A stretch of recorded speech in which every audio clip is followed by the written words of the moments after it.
Una sa lahat, buong pakumbaba, ako po yung nagpapasalamat sa tiwala. Pero I said it before and I'm going to say it again, wala pa akong balak na tumakbo as president sa 2028. However, I believe I'm doing very well as senator and I can do a lot more as senator.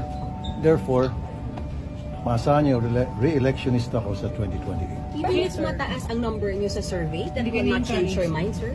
No. Bakit po? Bakit, sir? I'm very happy as senator, like I said. So, ba't pa ako aakyat sa higher office? And then, I don't want to commit the same mistakes that others committed. Na mga elected officials, first termer pa lang sila, and then after first term, tumatakbo agad sila sa higher office, so higher position, and they fail. Sir, So, kahit pa magkaroon ng clamor for you to run, I don't think so. Final answer niyo, sir. Final answer.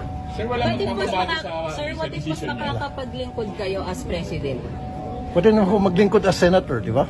Pareho lang naman yun, lingkod bayan tayo. So, yun yun. Pero mas maraming authority sa yung presidente. Mas maraming sakit sa ulo. O, di ba?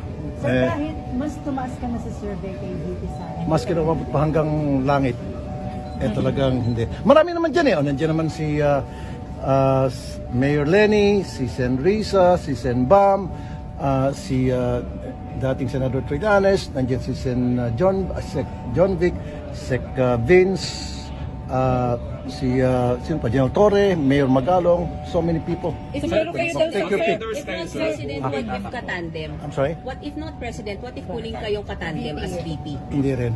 Hindi rin. Happy na ako as big senator. sir, kasi You kayo would daw ang endorse, sir. pwede. When the time comes, I think kung kapareho ng advocacy ako, why not? Why not? Depende kung sino yung candidate na tatakbo as president or vice president.